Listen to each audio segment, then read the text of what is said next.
કે વારંવાર અમે ચીફ ઓફિસર સાહેબને મળવા આવીએ છીએ પણ એ અહીંયા હાજર હોતા જ નથી. ઘણીવાર હું ધક્કા ખાઈને ગઈ છું અને ઘણા કામો પેન્ડિંગ છે, એ માટે બી અમારે વાત કરવી છે.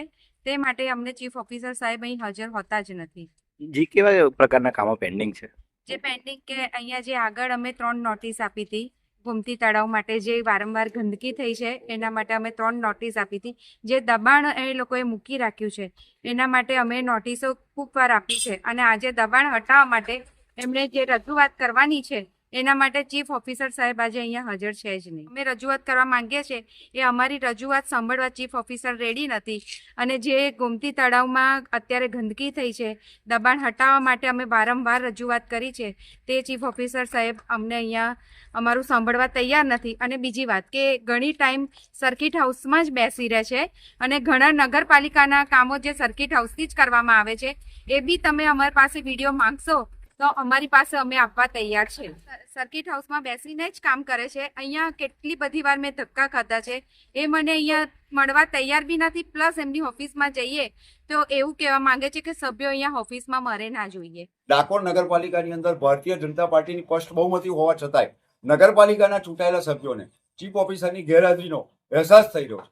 કહેવાનો મતલબ એ છે કે ડાકોર નગરપાલિકાના ચીફ ઓફિસર કોઈના કોઈ બહાનાસર નગરપાલિકાના કામોને પ્રાધાન્ય આપતા નથી.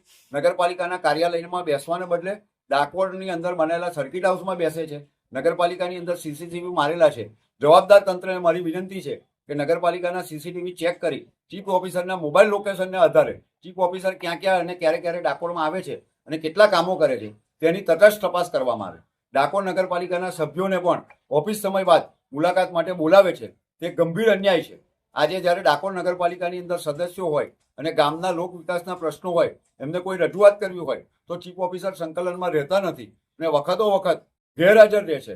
ડાકોર નગરની અંદર તેમની ચીફ ઓફિસર તરીકેની ફરજ હોય છતાંય અલગ અલગ જગ્યાના બહાના કાઢી નગરપાલિકાના સદસ્યોને પણ ગાંઠતા નથી. આજની મારી વાત કરું તો મારા વોર્ડ નંબર 6 ની અંદર બ્રહ્મપોળ વિસ્તાર, પુનિત આશ્રમ વિસ્તારની અંદર ગટરો ઉભરાયેલી, તેના વિડીયો બતાવવા માટે જ્યારે આજે હું ડાકોર નગરપાલિકામાં ગયો ત્યારે ડાકોર નગરપાલિકાના ચીફ ઓફિસર હાજર નહોતા અને એવું જાણવા મળ્યું કે ડાકોર નગરપાલિકાના ચીફ ઓફિસરને મોઢાનો ચાર્જ આપવામાં આવ્યો છે.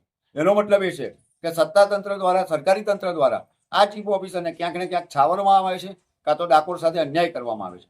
ચીફ ઓફિસરની ગેરહાજરીના કારણે ડાકોરના કેટલાય વિકાસ કામો અટકી ગયા છે અને ડાકોરના વિકાસ કામો માટે આમ પ્રજા પીડાઈ રહી છે. ત્યારે મારી સરકારી તંત્રને વિનંતી છે કે ડાકોર નગરપાલિકાને વફાદાર ચીફ ઓફિસર આપવામાં આવે અને ડાકોરના વિકાસને વેગ આપવામાં આવે તો જ ભારતીય જનતા પાર્ટીનું શાસન ડાકોરની અંદર યોગ્ય છે તેવું પ્રજાને પ્રતીતિ થશે.